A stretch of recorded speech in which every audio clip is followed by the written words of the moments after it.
name is Udeshka Wijewardena. For those who are joining this webinar series for the first time, I'm the Alumni Engagement Manager for the Faculty of Science, and it gives me a great pleasure to host this webinar series, which showcases the research that's happening within each school, which is under the Faculty of Science. And today's session is presented to you by the School of Chemistry. So we've got the Deputy Head of School, Professor Andrea Robinson, and Associate Professor Mike Grace, and Professor Perran Cook, who are going to be the presenters for this afternoon. So before I start the session, I'd like to acknowledge the traditional owners of our land and pay respects to the elders past and present. If there are any Indigenous or Aboriginal members in the audience joining us today, I'd like to acknowledge and welcome you as well. The format for tonight's webinar is the 30-minute presentation from Mike and also Perran will be followed by a 20 minutes Q&A. And your questions that you get throughout when Mike and Perran are presenting, I'd ask for you to put it in the Q&A section right at the middle of your screen. And then when the Q&A session starts, our moderator, Professor Andrea Robinson, will go through what's in the Q&A section and then get those answers directed to Perran and Mike accordingly to answer. In terms of the webinar, I will at the end send a feedback survey to provide us with some feedback on how the webinar went, and also for you to let us know any of the topics that you're interested in. Okay, so without taking further time, I'd like to now go on to the session. I would like to introduce our moderator, Professor Andrea Robinson, today. So Andrea is a professor of chemistry, and she's also currently the deputy head of chemistry from the School of Chemistry. She serves on 2 international symposia committees for homogeneous catalysis and olefin metathesis, and is the past president of the Royal Australian Chemical Institute of Peptide Users Group.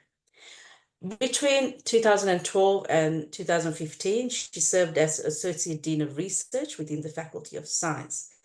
Andrea is actually a Monash alumna herself, and before she came to Monash to become an academic, she was working in industry where she engaged in discovery research, particularly in some top-tier pharmaceutical companies, including DuPont, Merck Pharmaceutical in Delaware, US, Wilmington.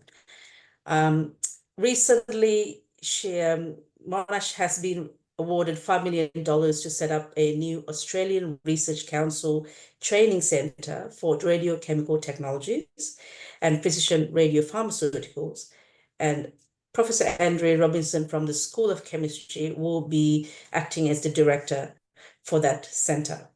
This centre will be training the next generation of radiochemists and leading the discovery of new technology to harness radioactivity. So this is a little bit of background about Andrea. So I will leave this session with the good hands of Andrea, and I will invite her to moderate this session now. Over to you, Andrea. Thank you, Yudi. Well, a very warm welcome to all of our guests of semester 2, and we're currently delivering a curriculum to approximately 4,500 undergraduate students. We're engaging them with cutting-edge chemistry, and of course, we're preparing them for future employment. Our general staff and academic staff and about 160 PhD students combine to make up a currently very vibrant school community and continues to provide the foundation to our success in securing nationally competitive grant funding and also making groundbreaking research activities are focused on green and sustainable chemistry, energy, chemistry for health, and we are currently driving new initiatives in the area of catalysis and chemical and digital technologies. If you haven't been on campus recently, please reach out and arrange a tour to come and see the new Green Chemical Futures building, meet new staff, and perhaps even catch a few familiar faces before they retire. We would certainly be very delighted to welcome you back. So without any further delay, I'd now like to introduce tonight's two speakers, Associate Professor Michael Grace and Professor Perran. Mike is a full-time research and teaching academic in the School of Chemistry and is the director of the Water Studies Centre. For a decade and a half, he has worked as a consultant for government and private entities, including the Murray-Darling Basin Authority, the Victorian EPA, and the Great Barrier Reef Marine Park Authority, providing advice on aquatic chemistry, nutrient and metal biogeochemistry, freshwater ecology, and the impacts of pharmaceuticals on aquatic ecosystems. His passion for teaching led to the receipt of an Australian Government Teaching Award, and all of you perhaps online would know that students love Mike and his teaching, and perhaps some of you have been previous students of Mike's. So over to Perran. Perran joined the School of Chemistry in 2007 after completing a PhD at the University of Tasmania and a postdoctoral research position at the Max Planck Institute in Germany, which was in the area of marine microbiology. Perran's research interests include the cycling of carbon and nitrogen and phosphorus in the biosphere and how these are connected to algal blooms. The consequence of escalating global greenhouse gas emission, particularly of methane and nitrous oxide, is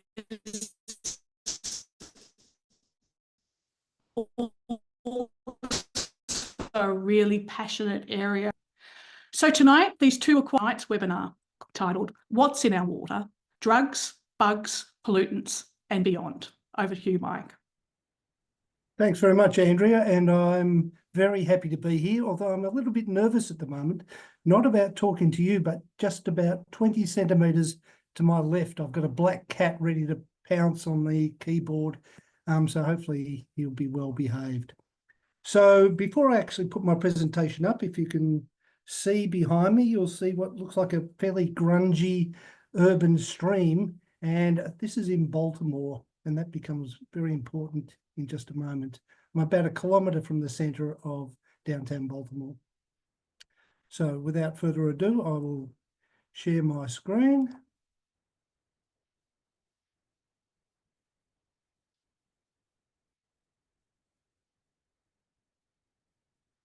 And what I want to do is to tell you a little bit about some of the work that's been going on in my group. And generally we tend to gloss over the title slide, but I want to pay a little bit of attention to it.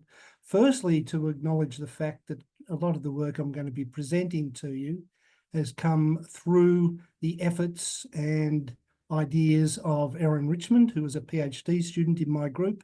And Erin finished her PhD and is now working for the Victorian EPA.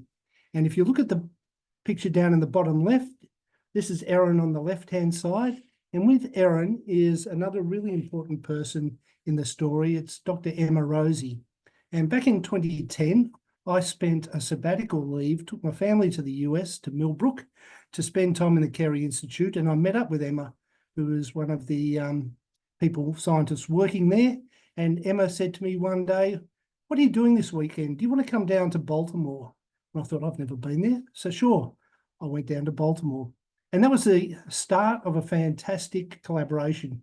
I worked for many years with Emma until her recent retirement, and several of my PhD students have spent time with Emma at the Carey Institute. The middle picture here is me dressed up even more than normal with very, very warm clothing. Even though it was a sunny sky, it was about 2 degrees Celsius. And this is me at the outfall of Gwynn's Run in Baltimore, the stream I showed you the other view of a minute ago. And the key point about this was Emma was looking at pharmaceuticals, drugs, both legal and illegal, in the waterways of Baltimore. And that started my interest in this work. And I've been working in this area ever since. So a bit of context.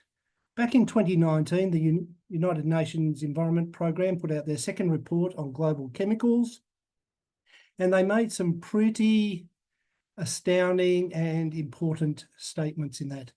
First of all, synthetic chemical output is set to double in the next 10 years. The global chemical market is now, and this is in 2019, worth over $5 trillion, and there's a recognition that there is a major environmental threat caused by some of these chemicals. And that led the UN to call for immediate action on how these chemicals are affecting our environment. And ambitious worldwide action is required, suggesting that global knowledge gaps must be filled on the potential impacts of these chemicals, which includes the effects of pharmaceuticals. Don't have too many plots in this presentation, but there's one really important one I want to take you through. And this came from work of Emily Bernhardt and colleagues back in about 2018. And they looked at how usage of chemicals is increasing. Now, I'll spend a moment telling you about this plot. On the y-axis here, you'll see these numbers, and that's proportional change relative to concentrations or numbers in 1970. So if there's a 0, that means the numbers are exactly the same as they were in 1970. 1 means the numbers have doubled, 2 means they've gone up twofold, 3 means they've gone up threefold, etc. And we are, of course, very interested in CO2, and you can see CO2 has increased, obviously, since 1970. That's not the topic of today's talk. What I want to draw your attention to, though, is the number of US-approved pharmaceuticals have gone up by almost a factor of over 2. And global pharmaceutical consumption, this olive green line here, has gone up by a factor of about 5 since 1970. And that number is showing no signs of declining. So what I want to do in this talk is tell you about the dark side of pharmaceutical use. But before I do that, I want to absolutely stress that there are some fantastic benefits in pharmaceuticals. There is no doubt there are massive improvements in quality of life due to the ability to take tailor-made pharmaceuticals to treat a whole range of conditions. And I am not telling anybody not to take their medications. Please continue to do so. However, what we usually do, and I've been as guilty as this as probably anybody else, is you take your medicine and hopefully it has the desired effect, and you excrete it, usually unchanged or maybe as metabolites, into the wastewater treatment system. And this wastewater treatment system is not designed to remove these drugs. Where else are the drugs coming from besides us? There's hospitals, there's animals, there's agricultural use, factories, etc. So these excrement, etc., is finding its way into wastewater treatment plants. A lot of the pharmaceuticals aren't removed and they then discharge to the environment. And this is often unregulated. There are some jurisdictions around the world that have regulations for what concentrations of pharmaceuticals can go into the waterways. I know the Victorian EPA are working on that at the moment because I'm part of a group helping them develop those guidelines. But at the moment, it's unregulated, and that's very typical. What we also don't really know is what is the effect of these pharmaceuticals, which are designed to be biologically active or physiologically active molecules. What are they having on non-target species and key ecosystem processes like photosynthesis? Now, just a little bit more background on pharmaceuticals. They are a relatively new class of contaminants, and one figure that really astounded me was back in 2012, it was estimated that 44% of Australians who are 50 or older, and that does include me, consumed more than 5 pharmaceuticals in the previous 24-hour period. That includes things like caffeine, of course, and I'm guilty of that. These compounds are designed to have a physiological effect, but not designed to cause lethality. And in all the work we've done, we haven't found any of the pharmaceuticals that I'm going to be talking about causing death of organisms in streams. They are found at low concentrations, nanograms per litre to micrograms per litre. That's parts per trillion or parts per billion, so very, very low concentrations. But to cut a long story short, we have found that those low concentrations are still having an effect. But this is why it's a relatively new field, because to measure those incredibly low concentrations, we've had to develop sophisticated analytical chemistry. And that's only been done in the last 10 to 20 years, but it's now fairly routine. Also complicating factors is that the drugs don't occur individually. There is a huge suite of drugs, a cocktail effect, if you like. And the other point worth bearing in mind is that even though most of these drugs are broken down in the environment, either by bacteria or UV light, etc., they are constantly being resupplied. So they're called pseudo-persistent. Here's a picture taken in Brushy Creek in Croydon. And this is the drain coming from the wastewater treatment plant flowing into Brushy Creek. And we've done a lot of work in and around this particular stream. And I want to really also emphasise that these pharmaceutical contaminants are found anywhere that humans have been, including Antarctica. There are thousands of different drugs available. And the questions we're asking are, how do these drugs influence ecosystems? Do the concentrations in the water influence key ecological processes? And do drugs move through food webs? And when I'm talking about a food web, I'm talking about a diagram that looks a little bit like this. We start at the bottom with the primary producers, the plants, the algae, the phytoplankton, that sort of thing. Then we move up to the things that eat those plants, the primary consumers. Then we go further up our pyramid to our secondary consumers that eat the primary consumers and maybe some of the algae, etc. Tertiary consumers, and yes, we do have foxes in Melbourne. Saw one just the other night, quite close to my place. And then we've got the apex predators. And I thought I would put a picture of an Australian apex predator at the top there, of course, the wedge-tailed eagle.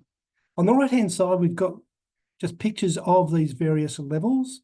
And most of the work in my group is focused on the bottom 2 and bottom 3. But what I want to focus on now for this talk is the top end, the fish, a little bit on the invertebrates and the mammals. We already know that heavy metals can bioaccumulate. Heavy metals have come from a range of sources, including mining, industrial activities, find their way into water and then end up inside plants and in the water itself, where they can be ingested by small fish that eat the plants or just have the water going through them, which in turn are eaten by bigger fish, which in turn are eaten by the apex predators. And all through that process, the metals are bioaccumulating or getting larger in the bodies of those large organisms getting up towards the apex predators. So the question is, do we see the same thing when we're talking about aquatic environments and pharmaceuticals? So here I've got a picture of a stream with drugs in it, and the insects, the invertebrates, and those invertebrates tend to be juvenile stages. And once they grow up to be adults, which doesn't take that long, many of them emerge. And I'll pick up that story a little bit later. And also, these insects that can be filter feeders, taking the drugs and particles out of the water, can be the food source for things like trout and platypus. So we want to see whether we're seeing the same thing that we saw for heavy metals. And to do that, Erin Richmond, pictured down there with a kick net where she's collecting invertebrates, the little stream insects, did some work across 6 sites in Melbourne. And these 6 sites varied in sewage influence, and remembering that the sewage influence is the major source of input of pharmaceuticals into our waterways. Not the only one, but a really important one. And she tested the water. These insects are invertebrates and spiders living in the riparian zones, or the areas just in and around the stream banks. And she tested for 98 different pharmaceuticals for 23 different therapeutic classes. And I'm going to present these data in what's called a violin plot. And because most people haven't seen them before, I'll take a little bit of time to explain. On the x-axis, we've got decreasing sewage signature, so sewage input, if you like. And it ranges from Brushy Creek, which is our most sewage impacted site, and you saw that from the drain flowing into the creek, down to Lyberg Creek, which is beside Sylvan Reservoir and is ostensibly in a national park and should be relatively pristine. And then there's a range of different intermediate sites. On the y-axis, we've got the concentration of pharmaceuticals and personal care products, or drugs if you like. And this is the concentration in the invertebrates. Invertebrates, for those who work on them, are often just called bugs. It's confusing because bacteria are often called bugs as well, but I'm talking about invertebrates. Now, the actual data, and the reason it's called a violin plot, is the data are represented by this shape up here. These are all the black dots are all the individual data points, and the width of the violin plot represents how many points are in that little particular region. And so for Brushy Creek, we found, or Erin found, I shouldn't say I did because it was her work, a maximum of 75 micrograms of pharmaceuticals for every gram of bug mass. And the average value was 27. Okay, so that's not unexpected. Lots of pharmaceuticals going into the stream, and we find them in the invertebrates. So they're getting from the water into the invertebrates. But what's more surprising, when we go down to these intermediate level streams with, intermediate sewage signature streams, we're still finding concentrations of pharmaceuticals. A couple of orders of magnitude lower, but they're still there. And even Lyberg Creek, our most pristine site, national park, we're still finding drugs at the same level that we're finding in some of these other streams. So it's not pristine. I want to now talk about hydrocyclids, which are web spinning or nest spinning caddisflies, if you know your invertebrates. And these are the ones in Brushy Creek. And the reason Erin focused on these are they filter feeders. So all the water and particulate matter coming out of the wastewater treatment plant would be passing through these invertebrates, these caddisflies, and they're abundant. The average density of them on the sediment surface, the bottom of the stream, is about 124 plus or minus 51 for every square metre. So they are very abundant. And there's a whole range of different drugs there. And what Erin found was that there's a huge range of different drugs found in those hydrocyclids. And they ranged from antidepressants to antimycotics, which are antifungal materials, antibiotics, not surprisingly, and pretty much any drug that's been prescribed we found in the hydrocyclids. Then, and I wish I'd thought of this title myself, but I can't, it came from my group, the question of drug trafficking across borders. Conjures up different images from what you're seeing on the screen, I bet. But the question was, we know that the insects in the stream are receiving drugs from the water, but as those insects emerge, and this is an adult hydrocyclid here, are they being caught up in the webs that these tetranathid spiders spin across the stream? Are these drugs getting from the water into the terrestrial environment? And if they're getting into the spiders, then birds and bats and things that eat the spiders will be getting those drugs too.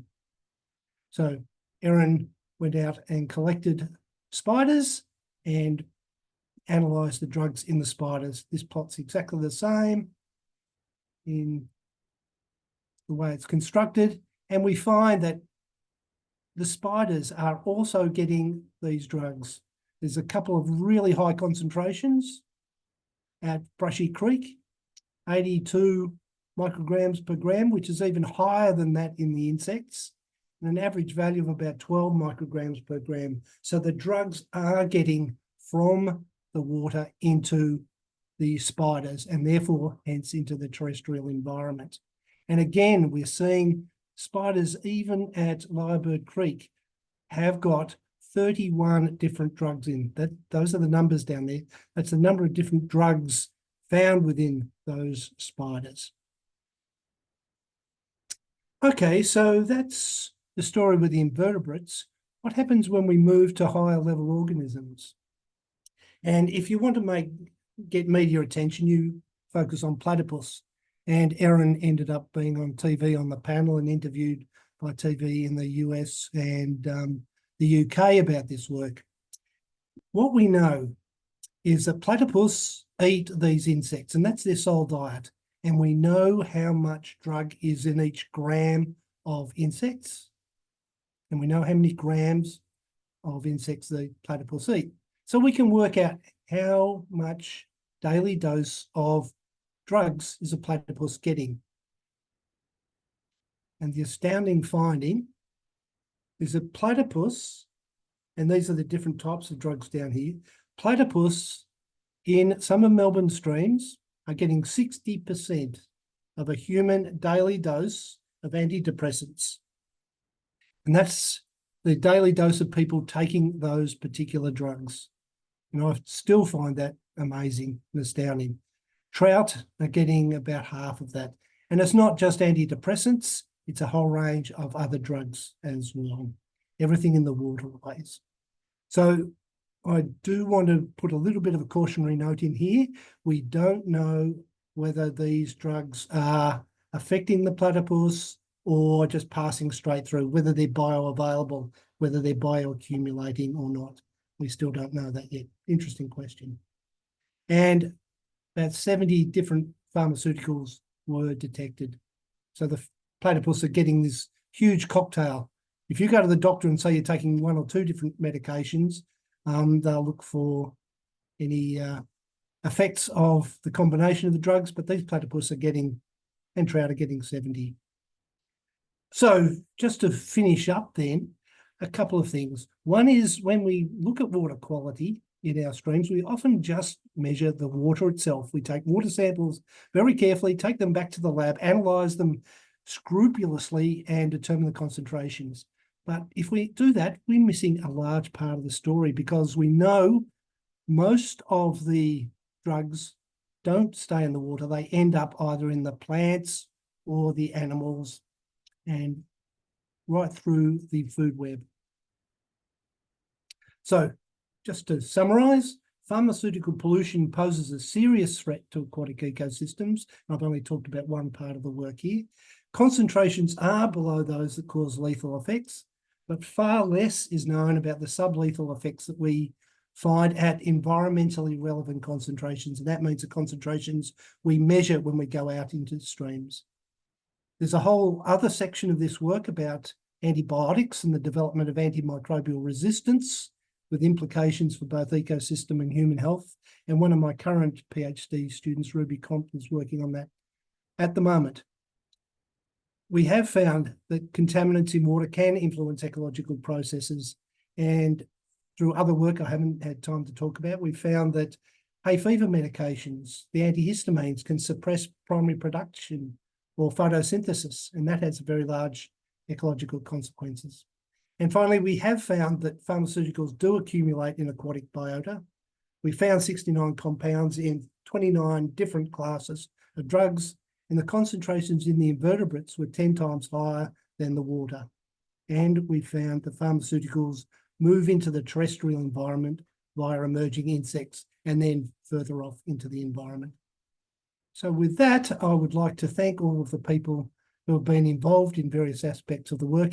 In particular, Erin, Emma, and two of my other PhD students, Cami Plum and Steph Robson. And I will leave it there, and I will shut down now and pass over to Perran.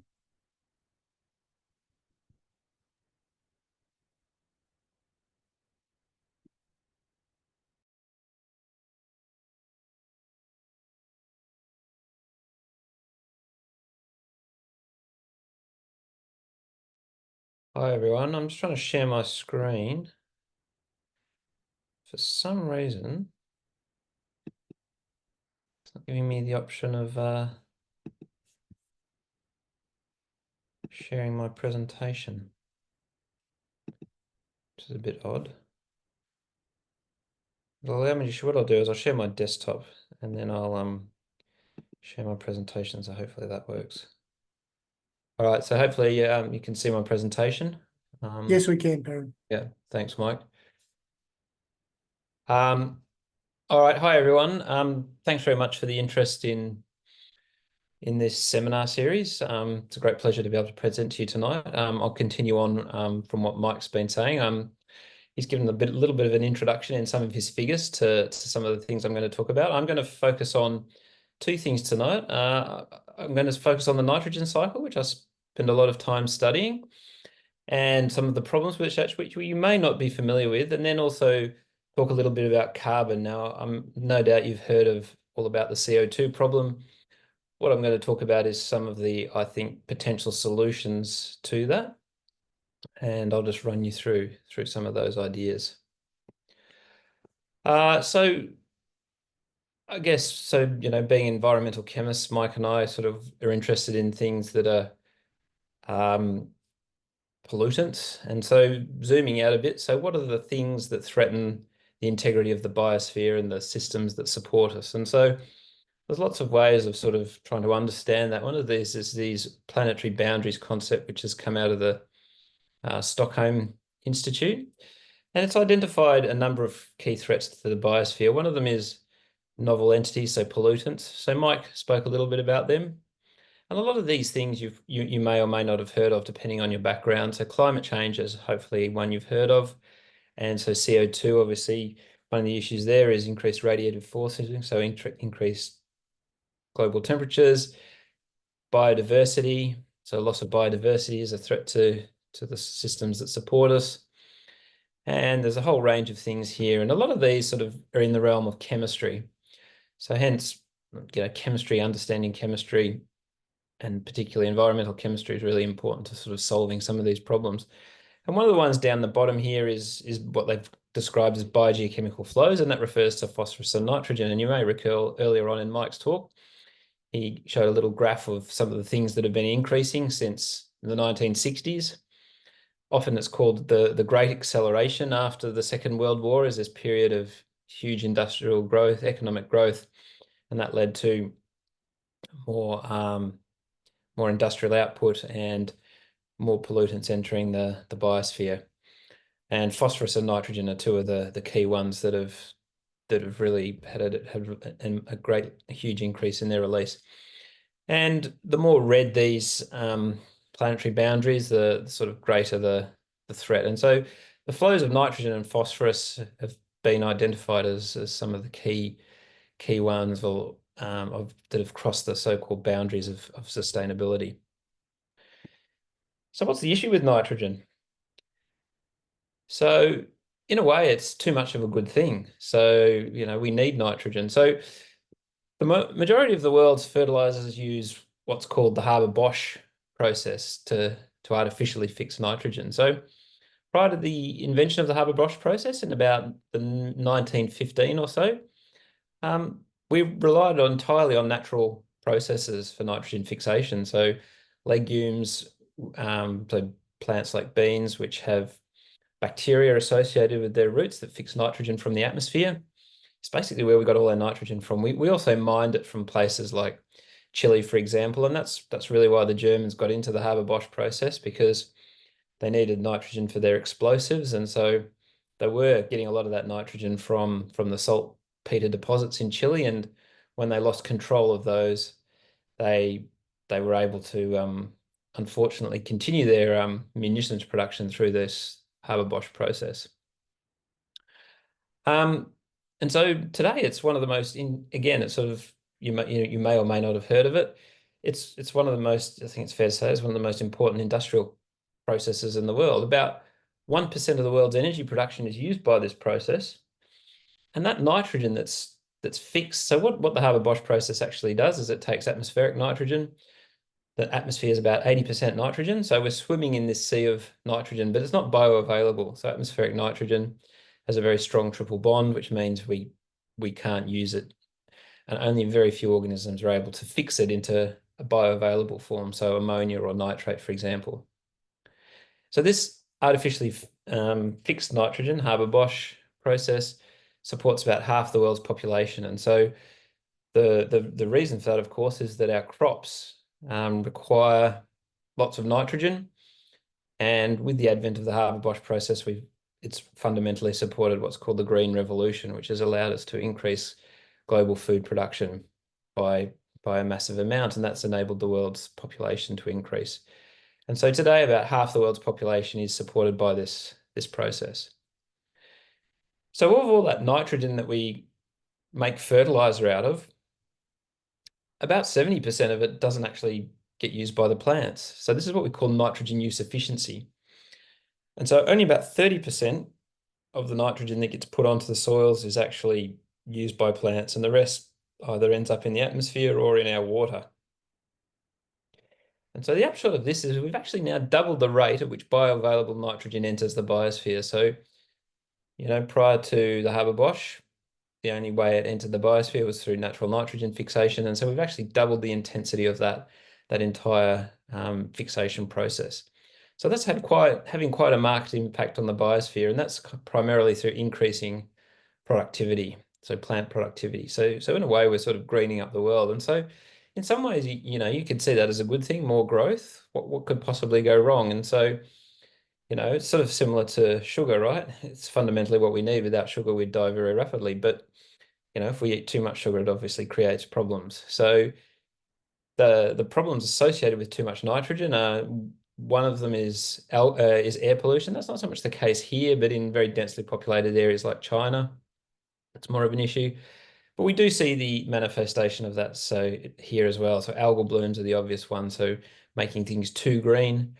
If things are too green, you've got lots of organic material that then breaks down, leads to deoxygenation, leads to dead zones, and potentially some areas of the ocean starting to lose oxygen as well. And of course, we have a link to greenhouse gas emissions. So indirectly through CO2 released from Haber-Bosch, but also the production of nitrous oxide. So that's one of the greenhouse gases that's produced. And so as we put more nitrogen onto our paddocks and into our waterways, we also increase the amount of nitrous oxide production. And so that's one of the drivers of increasing nitrous oxide production, or increasing nitrous oxide concentrations in the atmosphere. So I'll just talk very briefly about a bit of a case study. I'll talk briefly about some of my own research. So we know broadly that nitrogen has an effect on our waterways. And so this is a study we did about 10 years ago. This is a postdoc of mine, Ryan Woodland, undertook this study. So what we did is we had a look at a whole bunch of estuaries across Victoria.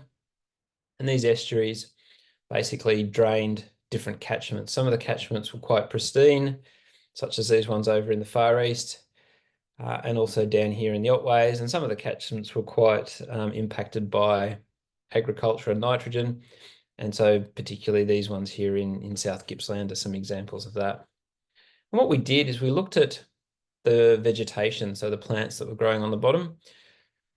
And two types of plants that we're interested in is seagrass, which is kind of a natural state. It's important habitat for fish. And the other type of vegetation we looked at is macroalgae. I noticed Mike showed a picture of some macroalgae there. I'll show you some pictures as well. And so what we found was that the amount of macroalgae relative to seagrass showed a very, very strong relationship with DIN, dissolved in organic nitrogen. So down at low concentrations, and the pristine estuaries were dominated by seagrass, and the estuaries were very, very sensitive. As soon as you start to increase nitrogen loading, you get a conversion of something like this here. You can see in the bottom left, this is sort of healthy seagrass ecosystem. Up here in the right is where you start to then see macroalgae, and it sort of becomes completely overgrown. Also more susceptible to deoxygenation.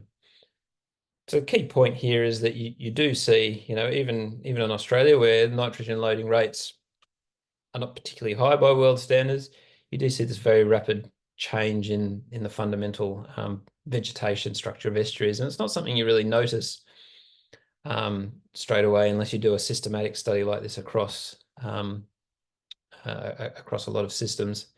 And this pattern that we saw was actually remarkably consistent to patterns that have been observed around other parts of the world.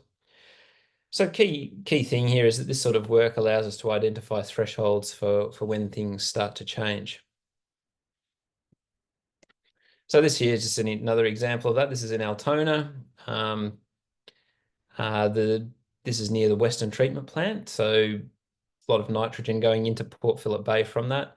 And so one of the consequences of that is this sort of drift algae washing up. So this is probably mostly ulva here, which is one of the key species of algae that really gets stimulated by lots of nitrogen. And the councils then have to pile it all up. So one of the other pieces of research we've been doing recently is looking at, well, what is the effect of this on greenhouse gas production? So, when you sort of delve into the nitty-gritty of biogeochemistry, you don't actually expect much methane to be produced in marine environments for a few reasons, but I won't go into those. But typically you don't see much methane. And so what our work recently has shown is that sediments and even sands, again, which you don't expect to see much methane produced in because they're not really anoxic, there is actually quite a lot of oxygen in them. But when they do go anoxic, so when seaweed sort of accumulates on them, we've seen very high production rates of methane, which can be actually equivalent to tropical wetlands. And so this is just an example. So this on the left is a map. This is over at Wyndham Harbour near Werribee South. And we measured methane in the water column there. And basically the size of these circles indicates how much methane's there. And so what I've shown here is that it's in percent saturation. And so the lowest percent saturation there for reference is over 8,000% saturated. So the bottom line is many thousands of percent oversaturated tells you there's lots of methane production, which is kind of surprising. Wouldn't expect that in this sort of environment.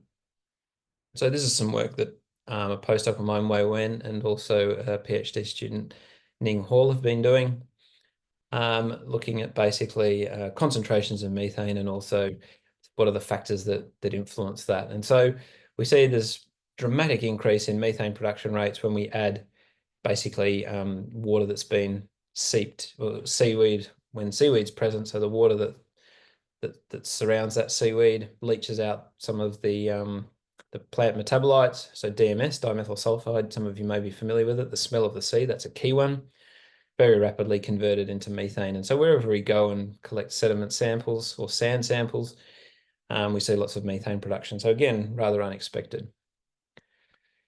So what are solutions to mitigating the nitrogen cycle? I'm currently involved in a Centre of Excellence application led by Melbourne University. And a few of the things that, we're looking at, people looking at doing, ramping up, is next generation fertilisers, so controlled release to stop large amounts being released.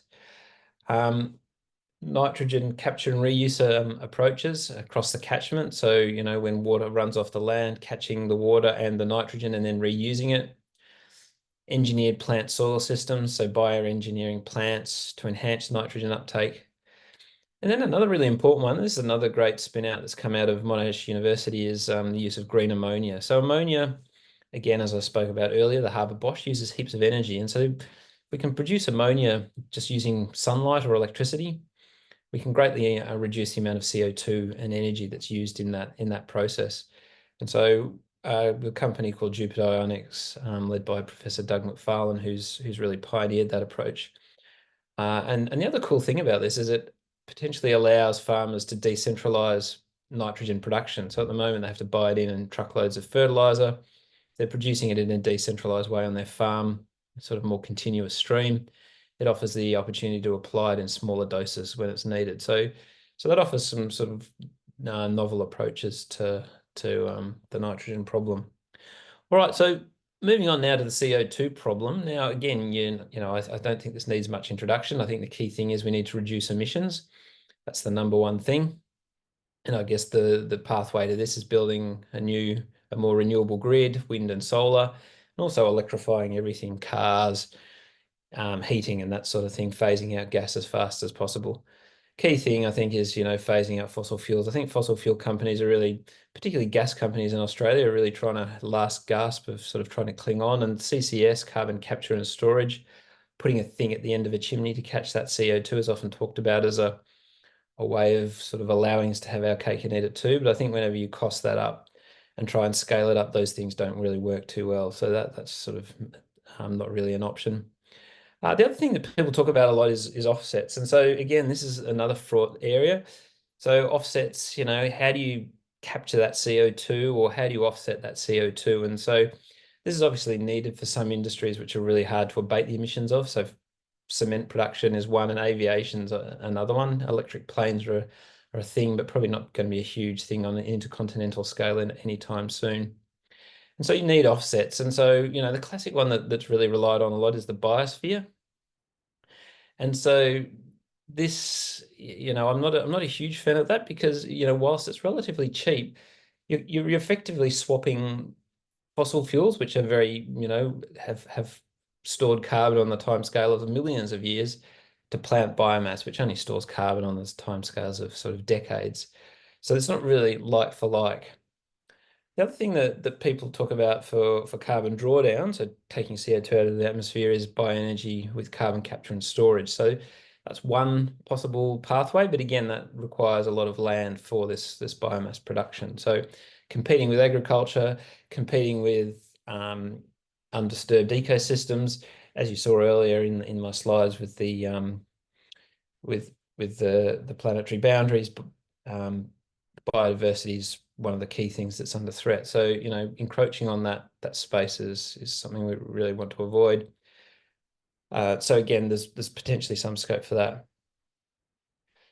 All right, so one of the things then, so we've talked about sort of water pollution as the problem. And so one of the ideas that sort of popped up is the ocean potentially a solution to all this? And so a bit of a very ancient history lesson. So over the Earth's history, many tens of atmospheres. So the Earth's crust emitted a huge amount of CO2 over time, but the CO2 levels are relatively low now. So a lot of CO2 has basically been taken up into the Earth's crust. And so a small amount of that has been taken up into fossil fuels, which probably you intuitively know. But the other one, which you probably don't know about unless you've got a geology background, is that over time, CO2 has reacted with volcanic rocks to form bicarbonate, so bicarb, which is basically self-raising flour, and also limestone, so what caves are made out of. So the Earth's crust does have a capacity to take up vast amounts of CO2. Problem is, it's very, very slow. But we do have ways of maybe manipulating this to speed it up. So obviously, we've been releasing fossil fuels so fast that it's released CO2 into the atmosphere, which has led to ocean acidification. If we can add the opposite of acid, aka alkalinity, also known as hydroxide, to the ocean, we can actually reverse this acidification and remove CO2 from the atmosphere. So can we, and I've avoided chemical reactions, but carbon dioxide plus some alkalinity equals self-raising flour. And so the ocean has huge amounts of bicarbonate in it. So even if we took all of our emissions and turned it into bicarb, the amount of bicarb in the ocean is so huge, it would literally be a drop in the ocean. And it doesn't have that forcing effect on the atmosphere, which creates warming. So there's a lot of interest in this process. And so I'm running out of time, so I might just gloss over this slide, but what it basically shows is that when CO2 is released into the air, it dissolves in the ocean. If we add alkalinity, that alkalinity reacts with the CO2, as I said before, just turning it into bicarb. And when it's reacted, it then just leaves space for more CO2 to dissolve in the oceans. So really becoming a sink and taking CO2 out of the atmosphere. So how do we add alkalinity to the ocean? So there's been a report on this back in 2022, which is the National Academies of Sciences, Engineering and Medicine in the US. Really nice, interesting report. If you're interested, you can look it up. and basically talks away about different ways about how the ocean can be used to enhance CO2 uptake. And a lot of it is sort of conventional approaches, like I said, with biomass, which I'm not a huge fan of. The other approaches are to add alkalinity. And so one of them is to grind and dissolve rocks in the ocean. Again, there's a lot of talk about this. I'm not a huge fan of it. I don't think it's really that feasible because, you know, imagine grinding up rocks, lots of particles, potential toxicants, not great. The one that I am quite excited about is electrolysis. So basically electricity plus water allows us to produce acid plus alkalinity. Alkalinity is great. We can dump that in the ocean to take up CO2. And the other thing is that it uses electricity. So when it's windy and sunny, and if we've got lots of renewables in the grid, basically we can turn that electricity into acid and alkalinity. So the key challenge here is what to do with the acid stream. And so companies that are starting to look into this, exploring, and I'm doing a little bit of research this myself, we're exploring how this waste stream, this acid waste stream, can be used to get a return. So for example, mineral leaching, and the big thing at the moment is critical minerals that are needed in the renewable industry. The other issue too is we need to verify the CO2 uptake as well. So that requires a lot of work. But this sort of is something I'm really excited about. So I wanted to put up a diagram of, you know, this sort of future circular economy, and I tried to use AI to do it, and I came up with all that would come up with these kind of hellscapes that would sort of make Barnaby Joyce smile. So I sort of now see maybe why the AI hype has sort of passed. And if you're following the stock market, but Nvidia and companies that are heavily exposed to AI have sort of past their peak, maybe because people realize it's not all that's cracked up to be. But in all seriousness, so I think, you know, I think it is possible to actually get to a very sustainable and circular type economy with a grid that's dominated by renewables. At times of excess electricity generation, when it's windy and sunny, we can funnel this electricity into electrolysis to generate green hydrogen, which has many other uses, and also acid and alkalinity. Alkalinity is then released into the ocean to help take up this CO2 and draw down CO2. Even if we stop emitting CO2, we need to draw it down. And so this is one of the key things of net zero as well for the hard to abate sectors. And then that acid is hopefully used for things like leaching critical minerals. And green hydrogen can be used for things like green steel. And that's my presentation. I apologise, I've gone a bit over time.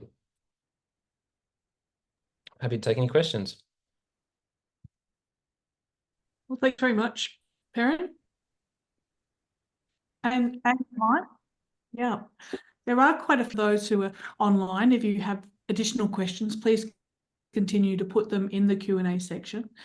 But I'll start with the one at the top, which is from Stuart Gillies. And Mike has been answering some of the questions by text. So if you just have a look in that section to see if they've been answered in that way.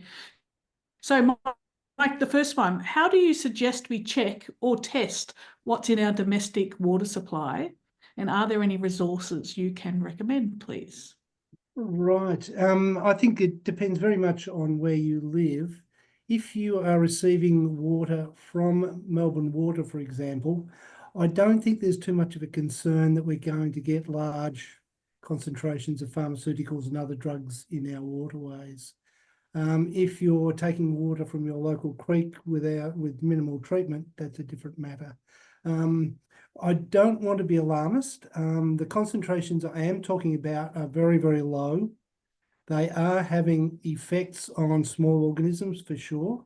Whether the concentrations I'm talking about would have effects on humans is far more doubtful. If you want to ensure that you're not ingesting any of those chemicals, then things like a normal carbon filtration system can clean up your drinking water very well. So again, yes, the drugs are out there in our waterways, but in our drinking water, because of the fact that they're coming from closed catchments and forested areas, I don't think there's too much of a concern.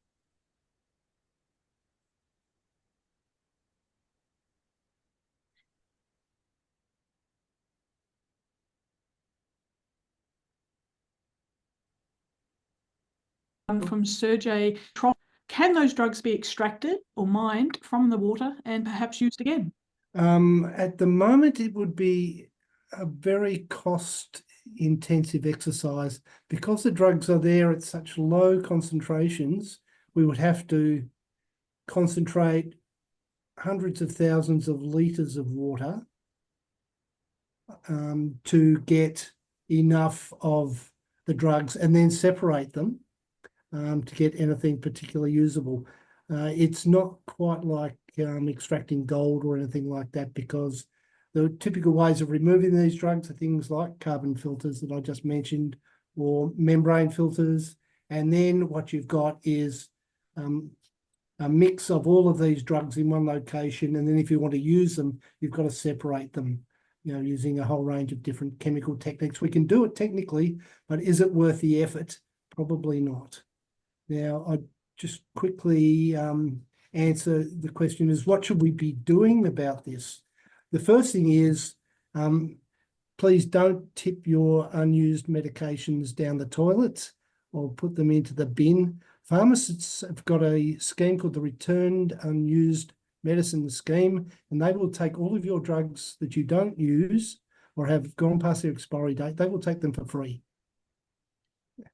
Also, we have to decide whether it is worthwhile to spend billions, and that's with a B, not an M, billions of dollars cleaning up the water coming out of the treatment plants.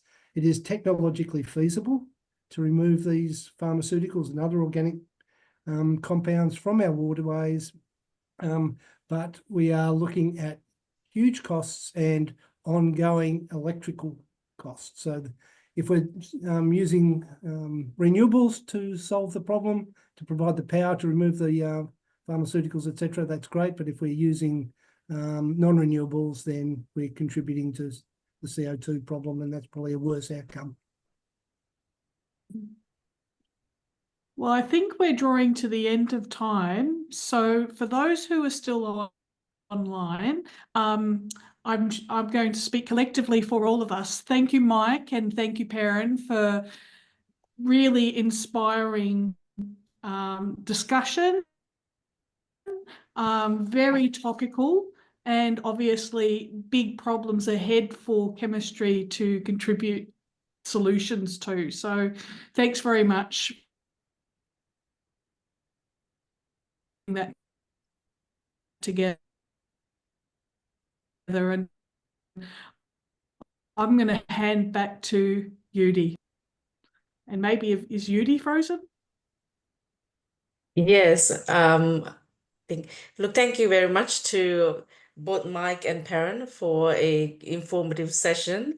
It was great listening to, and I'm hoping that our audience members also had a good, insightful session to listen to and take something away to their workplaces and their colleagues, etc.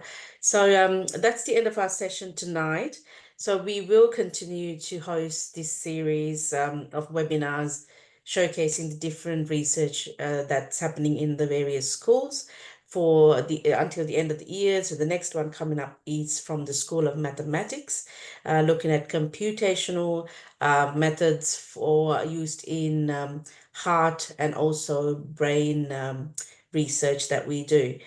So thanking all the presenters and Andrew yourself, I'd like to thank all of you for joining in and supporting us this evening.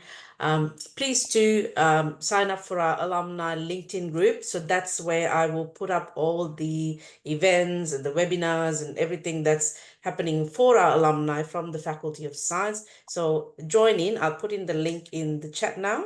And otherwise, until next time, take care and have a good evening.